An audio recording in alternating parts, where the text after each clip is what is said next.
ఏళ్లుగా శ్రమ దోపిడీకి గురవుతున్న సిబ్బందికి ఉద్యోగ భద్రత కల్పించాలని డిమాండ్ చేస్తూ సమగ్ర శిక్ష ఉద్యోగులు చేపడుతున్న ఆందోళన రోజురోజుకు ఉధృతమవుతోంది. సమ్మెలో భాగంగా గురువారం ఎన్టీఆర్ చౌక్లోని తెలంగాణ అమరవీరుల స్తూపం వద్ద పుష్పాలు ఉంచి నివాళులర్పించారు. ప్రభుత్వానికి వ్యతిరేకంగా నిరసన నినాదాలు చేస్తూ వినూత్న రీతిలో నిరసన వ్యక్తం చేశారు. సీఎం రేవంత్ రెడ్డి ఇచ్చిన హామీని అమరుల సాక్షిగా నెరవేర్చాలని కోరారు. కాంగ్రెస్ ప్రభుత్వం ఏర్పడి ఏడాది పూర్తవుతున్నా తమ సమస్యల పరిష్కారంపై ఊసేలేదన్నారు. న్యాయమైన డిమాండ్లు సాధించేంత వరకు పోరాటం కొనసాగిస్తామని వారు స్పష్టం చేశారు. ఇక ముఖ్యమంత్రి రేవంత్ రెడ్డి హనుమకొండ ఏకశిలా పార్క్ వద్ద టీఎస్ఎస్ఏ ఉద్యోగులకు ఇచ్చిన హామీ మేరకు రెగ్యులర్ చేయాలన్నారు.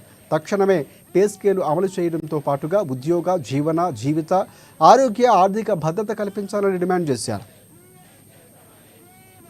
ఉద్యోగుల సంఘం అమరులకు ఘన నివాళి సమర్పణ కార్యక్రమాన్ని చేయడం జరిగింది.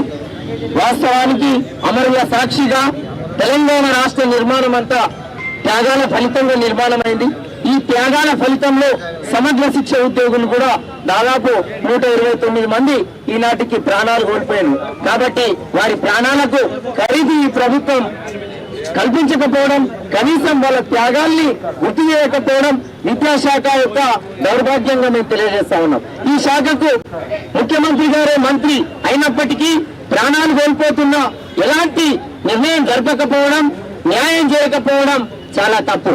వాస్తవానికి ఏకశిలా పార్క్ లో వేరే ముఖ్యమంత్రి గారు టీపీసీసీ అధ్యక్షుల హోదాలో వచ్చి సమగ్ర శిక్షని నెల రోజుల లోపల రెగ్యులరైజ్ చేసి తీరుతాం, మిమ్మల్ని పిలిచి ఛాయ దాపి ఆ ఛాయ మీద తాగే లోపల మీ సమస్యను పరిష్కరిస్తామని హామీ ఇచ్చిండ్రు. నేటికి 366 రోజులు గడిచిపోయినా మాకు సమస్యకు పరిష్కారం జరగలే.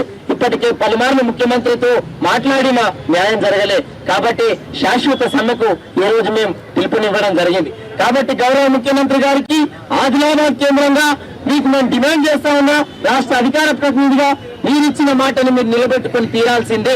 రాష్ట్రంలోని 19,360 కుటుంబాలు వేచి చూస్తా ఉన్నాయి మీ మాట కోసం. కాబట్టి మీ మాటని అమలు చేసి తీరాలని, ఖచ్చితంగా మీరు న్యాయం చేస్తామన్న మాటకు ఎట్టి పరిస్థితుల్లో అన్యాయం జరగకూడదని కాంగ్రెస్ ప్రభుత్వం నిజమైన ప్రజాపాలనే అయితే గణితం పట్ల విద్యార్థులు ఆసక్తిని పెంపొందించుకో